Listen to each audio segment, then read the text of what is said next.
청년부 여러분 반갑습니다. 오늘부터 여러분들과 말씀 묵상을 시작해 보기 위하여서 이렇게 영상을 제작해 보게 되었습니다.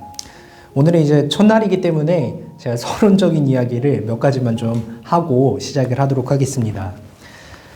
네, 우리가 이제 연초가 되면은 이것저것 많은 것들을 계획을 하죠. 지금 비록 상황이 좋지는 않지만 분명히 또 새로운 한 해를 맞았기 때문에 여러분들 마음과 생각 속에 또 새로운 계획들을 분명히 계획하고 있으실 것이라고 생각을 합니다. 그리고 이제 이런 연초가 되면은 기독교인들도 꼭 계획을 하는 게 있습니다. 그것은 바로 올해는 성경을 한번 읽어보자 라는 것들을 계획해 보는 것 같은데요. 저는 여러분 이게 굉장히 당연한 이야기인 것 같지만 기본적이면서도 굉장히 중요한 이야기 또 중요한 계획이라고 생각해 봅니다. 왜냐하면 우리의 신앙을 성숙시켜주는 데 가장 좋은 것은 당연히 하나님의 말씀이기 때문에 그렇습니다. 또 이 자체가 쉬워 보이지만 굉장히 또 어려운 일이기 때문에 우리가 맨날 중간에 포기를 하곤 하죠. 그러다 보니까 또 올 한 해를 말씀과 같이 시작한다는 것, 그러한 계획이 우리 청년부의 마음가짐 안에도 있으면 좋을 것 같은데요. 특히 그렇기 때문에 여러분 오늘은 굉장히 중요한 날입니다. 1월 1일은 한 해를 시작하는 날이면서 동시에 쉬는 날이죠. 그러니까 한 해를 시작하는데 동시에 가장 게을러지기 쉬운 날 중에 하나입니다.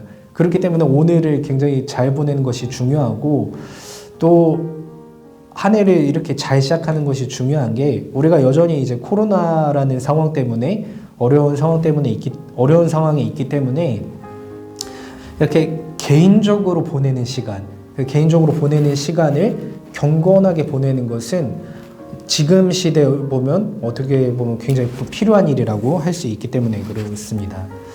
여러분 이제 위기란 기회라고도 이야기를 하죠. 신앙적으로 약해지기 쉬운 이 시기이기 때문에 이 시기에 오히려 개인적인 경건의 시간을 잘 갖는다면 우리의 새로운 도전의 시간이 되지 않을까라는 생각을 조금 해봅니다. 그래서 우리 첫날로 말씀 묵상 시작하는데 앞으로도 꾸준히 잘 해주셨으면 좋겠고요. 자, 이제 딱 두 가지만 더 이야기를 하고 진행해 보도록 하겠습니다. 첫 번째는 여러분 우리가 이 말씀 묵상을 하는 큐티죠. 큐티를 하는 교재에 관해서 말씀드립니다. 우리는 이 주3이라는 교재를 사용합니다. 우리 교회가 다 이 주salm으로 성경 말씀 묵상을 하고 있죠. 여러분 이 주salm이 4,000원입니다. 4,000원인데 여러분 보시면 아시겠지만 1월과 2월 그러니까 두 달치예요. 두 달치에 4,000원을 쓰는 일 정도는 여러분들이 꼭 결단을 하셨으면 좋겠습니다. 뭐 다른데 우리 나름대로 또 돈을 아끼지 않고 쓰는데 하나님의 말씀을 읽는 일에 과감한 투자를 하는 것, 또 돈을 들여야 여러분 분명히 또 마음이 가기 때문에 여러분들도 더 잘 할 수 있을 것 같기 때문에 꼭 구매를 하셔서 사서 보시는 것을 추천해 드리고요. 두 번째는 여러분 시간에 관한 것입니다. 그러니까 말씀 묵상을 우리가 하자고 했으면 이 말씀 묵상이라는 것은 언제든지 해도 사실 상관은 없습니다. 하지만 제가 추천드리는 것은 아침 시간에 하시는 것을 추천드립니다.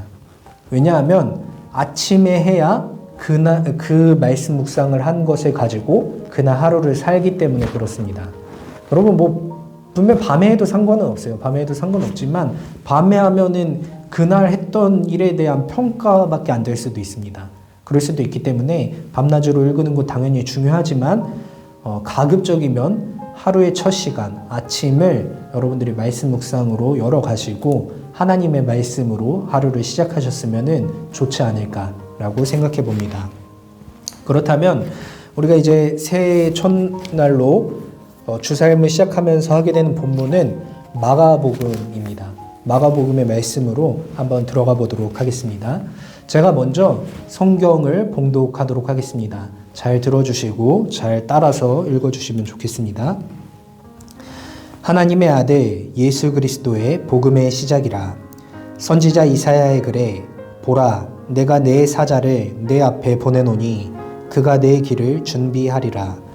광야에 외치는 자의 소리가 있어 이르되 너희는 주의 길을 준비하라. 그의 오실 길을 곧게 하라. 기록된 것과 같이 세례 요한이 광야에 이르러 죄 사함을 받게 하는 회개의 세례를 전파하니 온 유대 지방과 예루살렘 사람이 다 나아가 자기 죄를 자복하고 요단강에서 그에게 세례를 받더라. 요한은 낙타털 옷을 입고 허리에 가죽띠를 띠고 메뚜기와 석청을 먹더라. 그가 전파하여 이르되 나보다 능력 많으신 이가 내 뒤에 오시나니 나는 굽혀 그의 신발끈을 풀기도 감당하지 못하겠노라. 나는 너희에게 물로 세례를 베풀었거니와 그는 너희에게 성령으로 세례를 베푸시리라. 아멘. 자, 여러분, 그래서 오늘부터는 이렇게 마가복음의 말씀으로 들어가게 됩니다. 새해를 시작하면서 복음서로 시작을 한다는 것은 굉장히 의미도 있고 좋은 출발이라고 생각을 하는데요. 여러분, 이제 나중에 말씀 묵상에 관한 기초적인 교육 내용은 제가 나중에 기회가 되면 한번 영상으로 제작을 해서 따로 올리도록 하겠습니다. 말씀 묵상을 할 때 중요한 것들이 이제 몇 가지가 있는데, 기본적이고 중요한 것들이 몇 가지가 있는데, 간단하게 좀 이야기는 할게요. 말씀 묵상을 하실 때 중요한 것은 여러분, 배경과 상황을 알고 읽으셔야 됩니다. 그러니까 맥락을 파악하면서 읽으셔야 된다는 것이죠. 이게 어떠한 배경 안에서 기록이 되었는지, 누구를 위해서 기록이 되었는지, 이러한 것들, 또 지금 이 본문이 어떠한 상황인지, 그러니까 그 맥락을 파악하고 읽으셔야 여러분들이 정확한 이 저자의 의도, 또 하나님의 뜻을 파악하는데 도움이 됩니다. 그렇기 때문에 상황과 맥락을 파악하시는 게 중요한데, 어렵죠. 사실 우리가 그렇게 파악을 하려고 하면 성경 외에도 또 다양한 자료들이 있어야 파악을 할 수 있는데, 보통 성경을 연구하는 학자들이 아니고선 뭐 이러한 자료들을 갖고 있지 않잖아요. 그래서 여러분, 이 큐티 책은 그런 의미로 굉장히 도움이 많이 됩니다. 이제 보시면은 여러분들이 시작하는 그 성경의 배경에 대해서 이렇게 지금 10페이지, 11페이지 또 이어서 12페이지 뭐 하고, 여기 보시면 그날 시작하는 그 본문 앞에도 맥락이 이렇게 나와 있거든요. 그러니까 이러한 상황과 배경과 맥락을 파악하시면은 여러분들이 오늘 본문을 이해하시는데 훨씬 더 많은 도움이 된다는 거죠. 그래서 큐티 책 잘 활용을 하셔서 본문과 맥락을 아시는 가운데 진행을 하셨으면 좋겠고, 또 한 가지는 여러분, 말씀 묵상이기 때문에 여러분들이 성경을 읽잖아요. 성경을 읽으실 때에는 깊게 팔수록 다양한 결과물들이 나오고, 깊게 팔수록 풍성한 것들을 여러분들 것으로 가져가실 수가 있습니다. 제가 이 다루는 영상에는 아주 기본적인 내용들만 다루기 때문에 여러분들이 기본적인 것은 그냥 참조를 하시고, 여러분들 스스로는 더 깊은 세계로 도전하시고 나아가셔서 더 많은 것들을 가져가실 수 있으면 좋을 것 같습니다. 그러면은 오늘 말씀을 한번 들어가 보도록 할게요. 오늘 말씀에는 사실 예수님이 등장하시진 않습니다.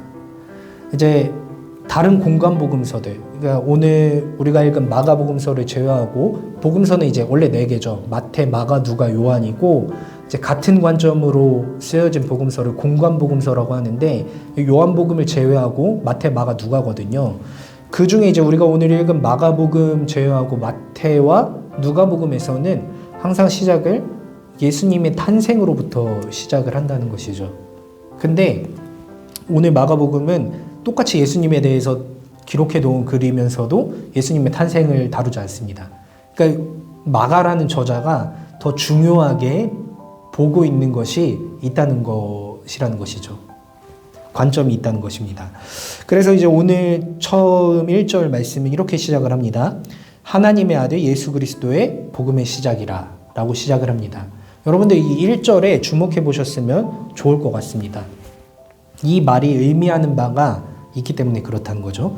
복음이 시작된다는 거예요. 즉 이제 1절 이후로 앞으로 다양하게 이야기가 전개가 될 것인데 이 모든 것이 시작이 되었다는 것이죠. 포문을 여는 것입니다. 근데 이 내용들이 무엇이냐면 우리에게는 복음이라는 거죠. 복음. 우리에게 기쁨의 소식, 좋은 소식들이 된다는 것을 이야기해 줍니다. 즉 우리의 삶에 적용이 될 만한 좋은 소식들이 이제 앞으로 펼쳐질 것이다 라는 것을 오늘 이제 1절 말씀을 통해서 포문을 열고 있는 것인데, 자 우리 이제 2절과 3절을 조금 더 살펴보면 2절과 3절은 구약 시대의 이 예언서를 인용해 놓았습니다. 2절 말씀 보시면은 보라 내가 내 사자를 내 앞에 보내서 길을 준비할 것이다 라고 이야기를 해놓는데, 이것은 이제 말라기 3장 1절의 말씀을 인용해 놓은 글이고, 3절 말씀에 보시면 광야에 외치는 자의 소리가 있어 이르되 주의 길을 예비할 것이고 그 소리가 주의 길을 곧게 할 것이다 라고 이야기를 합니다. 이것은 이사야서 40장 3절 말씀을 인용한 것입니다. 즉 이제 2절과 3절에 보시면은 구약의 메시지가 다시 신약에 등장한다는 것을 볼 수 있습니다. 무엇이냐면 구약과 신약은 연속성을 가진다는 의미죠. 여러분, 연속성을 가지는 게 우리한테 왜 좋은 이야기가 될까요? 왜 좋은 소식이 될까요? 그 이유는 여러분, 연속성을 갖고 있는 것에 담겨 있는 것이 구약의 예언이 결국에 신약에 와서 성취가 된다는 것이잖아요. 그러니까 예수님이 오시기 전에 약속되었던, 기록되었던 하나님의 말씀이 성취가 되어져 신약에 와서 성취가 되어져 간다고 한다면, 마찬가지로 신약에 있는 말씀들 또 뿐만 아니라 이전에 기록된 모든 하나님의 말씀들이 약속의 말씀이 되어서 그 약속의 대상들에게 성취가 된다는 그 연속성의 차원에서 의미가 있다는 것입니다.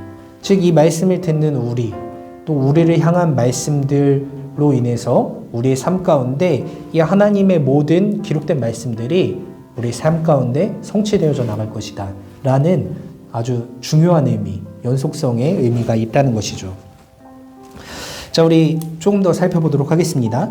드디어 이제 4절부터는 오늘 본문에서는 메인의 인물이 되는 세례 요한이라는 인물이 등장합니다. 그리고 이제 4절부터 뭐 이렇게 8절까지 쭉 나가면서 세례 요한이 어떠한 일들을 했는지를 다루고 있는데, 크게 보면 이제 두 가지의 내용들을 다루고 있다는 것을 살펴볼 수 있습니다. 첫 번째는 4절 말씀에 등장합니다. 무엇이냐면 회개의 세례를 전파했다는 것입니다. 특별히 이제 4절 말씀 조금 그 전에 보면은 죄 사함을 받게 하는 회개의 세례를 전파하였다라고 이야기합니다. 여러분, 이제 회개라는 것은 무엇이냐면 하나님과의 관계 속에서, 그러니까 하나님과의 관계 속에서 하나님 앞에 나아가기 위하여서 인간이 자신의 의지를 돌이키는 것을 의미하죠. 그러니까 자신이 부정한 존재이고 그러한 부정한 존재인 자기 자신을 인정하고 자기 자신을 돌이킴을 통하여서 죄를 용서받는 것, 이것이 바로 회개라고 이야기할 수 있을 텐데, 즉 지금 세례 요한이 하는 것은 많은 사람들 가운데 그들이 자기 자신을 명확히 보고 자기 자신을 돌이켜서 하나님 앞으로 나아가는 길을 열어주는 일을 했다는 것이죠. 세례 요한이 했던 일은 첫 번째로 이런 회개의 세례를 전파하는 것이었고요.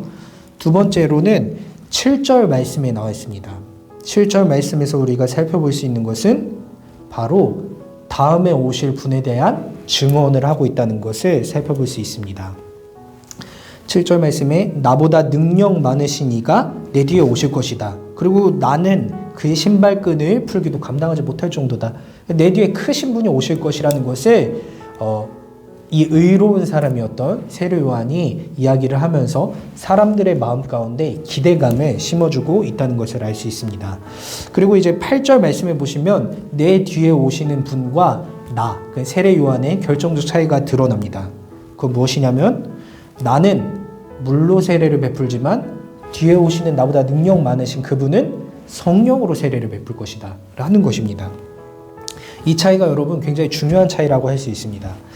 그 요한이 회개에 대한 세례를 베풀었잖아요. 근데 요한이 베푼 세례는 그러니까 인간적인 의지를 가지고 이 의지를 돌이켜서 하나님 앞에 서는 것에 대한 표식이었습니다.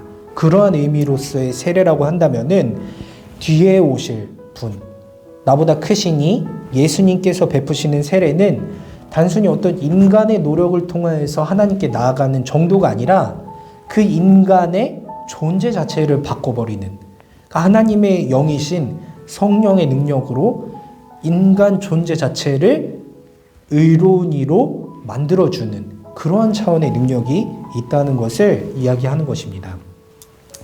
다시 한 번 더 정리를 해보면 회개는 죄로부터의 돌이킴, 그러니까 나로부터의 돌이킴이고 세례는 그에 대한 표식이라고 한다면 세례 요한은 인간적인 의지로서 돌이키는 것에 대한 표식을 준 것이고 예수님이 주신 것은 존재 자체를 바꿔놓으신 것을 표식으로 주신다는 것이죠.